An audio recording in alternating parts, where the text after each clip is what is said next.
using the hashtag NABJFactCheck. Again, the hashtag is NABJFactCheck.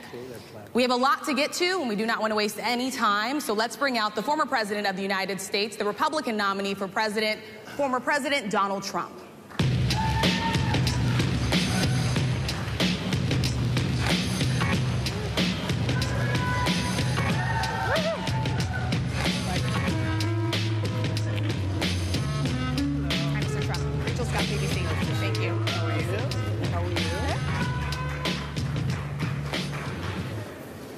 Mr. President, we so appreciate you giving us an hour of your time. I want to start by addressing the elephant in the room, sir. A lot of people did not think it was appropriate for you to be here today. You have pushed false claims about some of your rivals, from Nikki Haley to former President Barack Obama, saying that they were not born in the United States, which is not true. You have told 4 congresswomen of color who were American citizens to go back to where they came from. You have used words like animal and rabid to describe black district attorneys. You've attacked black journalists, calling them a loser, saying the questions that they ask are, quote, stupid and racist. You've had dinner with a white supremacist at your Mar-a-Lago resort. So my question, sir, now that you are asking black supporters to vote for you, why should black voters trust you after you have used language like that? Well, first of all, I don't think I've ever been asked a question in such a horrible manner. First question. You don't even say, hello, how are you? Are you with ABC? Because I think they're a fake news network, a terrible network. And I think it's disgraceful that I came here in good spirit. I love the black population of this country. I've done so much for the black population of this country. Including employment, including opportunity zones with Senator Tim Scott of South Carolina, which is one of the greatest programs ever for black workers and black entrepreneurs. I've done so much, and, you know, and I say this, historically black colleges and universities were out of money. They were stone cold broke, and I saved them, and I gave them long-term financing, and nobody else was doing it. I think it's a very rude introduction. I don't know exactly why you would do something like that. And let me go a step further.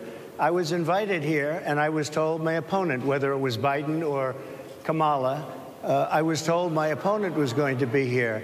It turned out my opponent isn't here. You invited me under false pretense.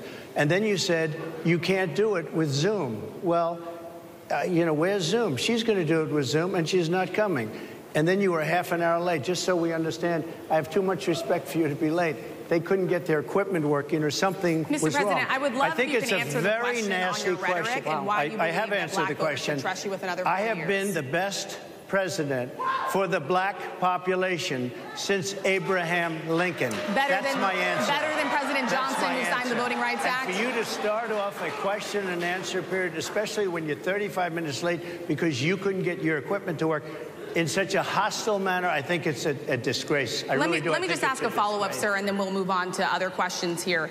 Some of your own supporters, including Republicans on Capitol Hill, have labeled Vice President Kamala Harris, who is the first black and Asian American woman to serve as vice president and be on a major party ticket, as a DEI hire.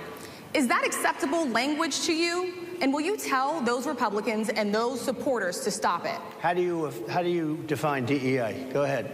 How do you define diversity, equity, inclusion? Okay, yeah, go ahead. Is that what your definition? That is give me a definition definition then. Would you give me a definition DEI. of that? Give me a definition of that. Sir, I'm asking you a question, a very direct question. Define it for me, if you would. I just defined it, sir. Do you believe that Vice President Kamala Harris is only on the ticket because she is a black woman? Well, I can say no. I think it's maybe a little bit different. So I've known her a long time indirectly, not directly very much. And she was always of Indian heritage, and she was only promoting Indian heritage. I didn't know she was black until a number of years ago when she happened to turn black, and now she wants to be known as black. So I don't know, is she Indian or is she black? She is always identified as a black woman. She went to a historically black college. I respect either one, but she obviously doesn't, because she was Indian all the way, and then all of a sudden she made a turn, and she went she became a black person. Just to be clear, sir, do you believe that I think somebody should look into that, too, when you ask, continue in a very hostile, nasty tone. It's a direct question, sir. Do you believe that Vice President Kamala Harris is a DEI hire, as some Republicans really don't have know. said? I mean, I really don't know. Could be. There are some, and there are plenty. I know this lady right over there, Harris, is a fantastic person who just interviewed me at length. And we had a great interview, I think, and I heard you got very good ratings on that Well, interview. you told me it was the longest one of your life, so we had a good discussion. Look, I want to talk about why you're here today. I mean, it is not lost on us how divided we are as a country.